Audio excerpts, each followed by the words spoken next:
BCA, BCom computer కోర్సులో 100% placement లభించే ఏకైక డిగ్రీ కాలేజ్ కూకట్పల్లిలోని ఐక్రియేట్ డిగ్రీ కాలేజ్. మాటలు లేవు, మాట్లాడుకోవటాలు లేవు, జస్ట్ ముందుకు వెళ్ళడాలే. ఎవరు అడ్డుపడ్డా, ఎన్ని విమర్శలు చేసినా అడుగు వెనక్కి వేసేది లేదు. ముందుకు నడవటాలే. పంచ్ డైలాగులతో రేవంత్ రెడ్డి ఎలా తొడగొడతాడో అచ్చం అలాగే ఇచ్చిన మాటను కూడా నిలబెట్టుకున్నాడు. సింపుల్గా చెప్పాలి అంటే ఉమ్మడి ఆంధ్రప్రదేశ్ను పాలించిన వైఎస్ రాజశేఖర్ రెడ్డిని మరోసారి గుర్తు చేస్తున్నారు రేవంత్ రెడ్డి. ఒక్కరోజే 11 లక్షల మంది రైతులకు ఏకకాలంలో రుణమాఫీ చేశాడు. 7,000 కోట్ల రూపాయలని రైతుల ఖాతాల్లో జమ చేయించాడు.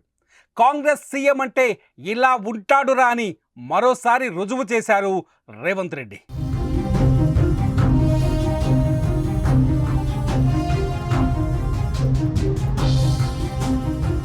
రుణమాఫీ అనేది ప్రభుత్వాలకు అతిపెద్ద సవాల్. ఎన్నికల్లో ఓట్ల కోసం రైతులకు రుణమాఫీ హామీ ఇచ్చి అధికారం వచ్చిన తర్వాత మాట దాటేసిన ప్రభుత్వాలను చాలా చూశాం. విడతల వారీగా చేస్తామని గత ప్రభుత్వం హామీ కూడా ఇచ్చింది. ఇచ్చిన మాటను కొంతమేరకు మాత్రమే నెరవేర్చింది. కానీ రేవంత్ రెడ్డి వరంగల్ డిక్లరేషన్లో చాలా స్పష్టంగా చెప్పారు, ఏకకాలంలో ఒకేసారి 2 లక్షల వరకు రైతుకు రుణమాఫీ చేస్తామని చెప్పారు. ఈలోపు బీఆర్ఎస్ నుంచి సవాళ్లు వచ్చేశాయి. ఆగస్టు 15 లోపు రుణమాఫీ చేయకపోతే రాజీనామా చేస్తావా అంటూ పార్లమెంట్ ఎన్నికలకు ముందు హరీష్ రావు సవాల్ విసిరారు. చేస్తానని మీసం తిప్పి మళ్ళీ చెప్పిన రేవంత్ రుణమాఫీ చేయటం మొదలుపెట్టారు. నిన్న ఒక్కరోజే 1,00,000 రూపాయల లోపు బ్యాంకులోనున్న రైతులకు ఏకకాలంలో రుణమాఫీ చేసేశారు.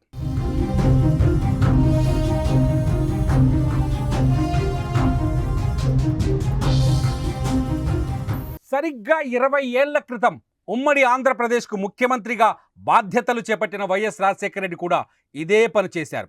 సీఎంగా బాధ్యతలు చేపట్టిన వెంటనే రుణమాఫీ ఫైలు పైన తొలి సంతకం చేశారు. ఇప్పుడు రేవంత్ రెడ్డి కూడా అదే పని చేశారు. రైతులకు మాటిచ్చి నిలబెట్టుకోవడంలో వైఎస్ఆర్ను గుర్తు చేశారు.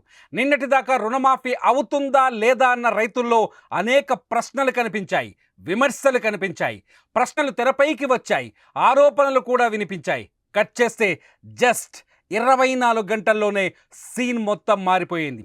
ఏ రైతులు ఆవేదనతో ఎదురు చూశారో ఆ రైతులే ఇవాళ ఆనందంతో హర్షాతిరేకాలు తెలియజేశారు. ఏ రైతులైతే అనుమానంతో చూశారో ఆ రైతులే ఇవాళ రేవంత్కు పాలాభిషేకాలు చేశారు. బ్యాంకు ఖాతాలో జమైన డబ్బును చూసి పండగ చేశారు.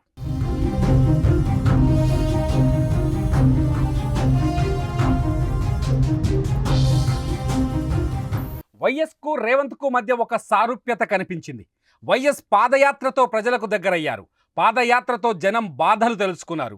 ప్రజలు ఏం కోరుకుంటున్నారో కనిపెట్టారు. సరిగ్గా అదే ప్రయోగం చేశారు రేవంత్ రెడ్డి. పాదయాత్ర చేశారు, ప్రజలతో మమేకమయ్యారు. మీడియా మద్దతు లేకున్నా, పార్టీలో సీనియర్ల సపోర్ట్ కనిపించకున్నా, పోటాపోటీ పాదయాత్రలు ఎదురైనా వెనక్కి తగ్గలేదు. జనంలోకి వెళ్ళి జనంతో కలిసి అధికారంలోకి వచ్చారు. అచ్చం వైఎస్ఆర్ ఏం చేశారో రేవంత్ కూడా అదే చేశారు. తెలంగాణలో కాంగ్రెస్ పాలన వస్తే 6 గ్యారంటీలను అమలు చేస్తామని మాటిచ్చారు. ఒక్కో గ్యారంటీని నెరవేరుస్తూ వచ్చిన రేవంత్ ఇప్పుడు ప్రతిపక్షాలకు డైలాగులు లేకుండా చేస్తున్నారు.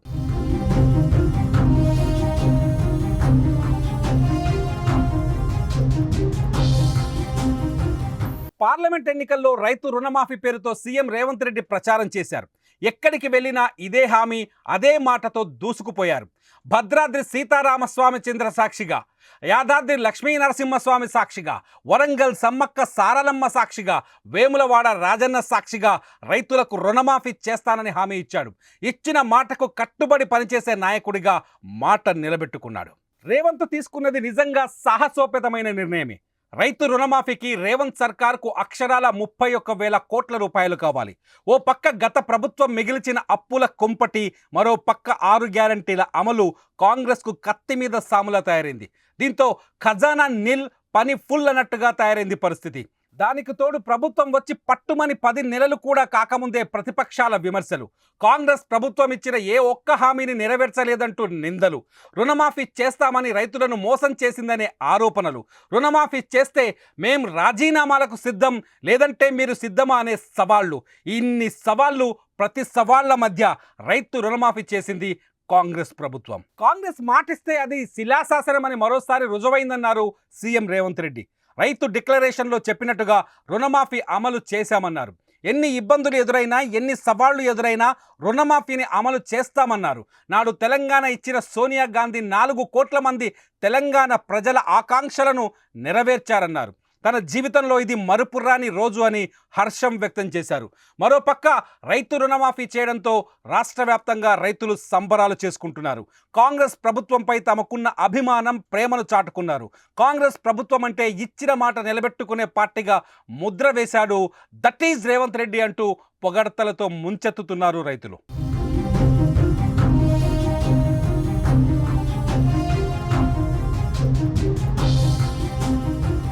లక్షలాది మంది సమక్షంలో శ్రీ రాహుల్ గాంధీ గారు ముఖ్య అతిథులుగా పాల్గొని లక్షలాది మంది రైతుల సమక్షంలో వరంగల్ డిక్లరేషన్ పేరు మీద రైతులకు 2 లక్షల రూపాయల రుణమాఫీ చేస్తామని మొట్టమొదట వారు హామీ ఇవ్వడం జరిగింది. రైతు డిక్లరేషన్ లో ఆ మాటను నిలబెట్టుకొని, ఆ మాటను గుర్తుపెట్టుకొని తప్పకుండా మీకు 2 లక్షల రూపాయల రుణమాఫీ చేస్తా అని శ్రీమతి సోనియా గాంధీ గారు మాట ఇచ్చిండ్రు.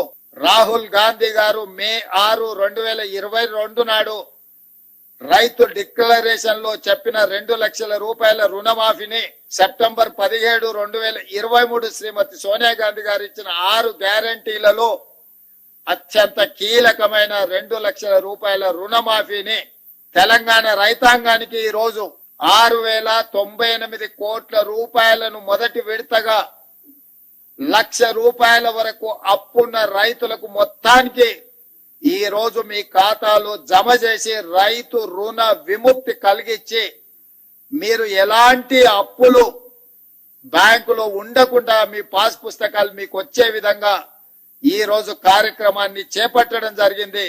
హరీష్ రావు గారు ఒక మాట అన్నాడు, రైతు రుణమాఫీ చెయ్యి, రైతు రుణమాఫీ చేస్తే రాజీనామా చేస్తా అన్నాడు. నేను ఈ వేదిక మీద నుంచి మాట ఇస్తున్నా, రామప్ప దేవాలయం శివుడి సాక్షిగా 15 ఆగస్టు లోపల తెలంగాణ రైతాంగానికి 2 లక్షల రూపాయల రుణమాఫీ చేసి తీరుతా. హరీష్ రావు అన్నావు కదా సిద్దిపేటకు రాజీనామా చేస్తా అని, రాజీనామా పత్రం జేబులో పెట్టుకో. 15 ఆగస్టు నాడు నీతో మాట్లాడతా బిడ్డ, మాట మీద ఉండాలి. 15 ఆగస్టు నాడు 2 లక్షల రుణమాఫీ చేస్తా, ఆయనలో నీతో మాట్లాడతా. 15 ఆగస్టు నాడు నీ ఆఖరి శాసనసభ సభ్యత్వం రైతు రుణమాఫీ చేసి నీ సంగతి తెలుస్తా అని తెలియజేస్తూ మీ అందరి దగ్గర సెలవు తీసుకుంటున్నా.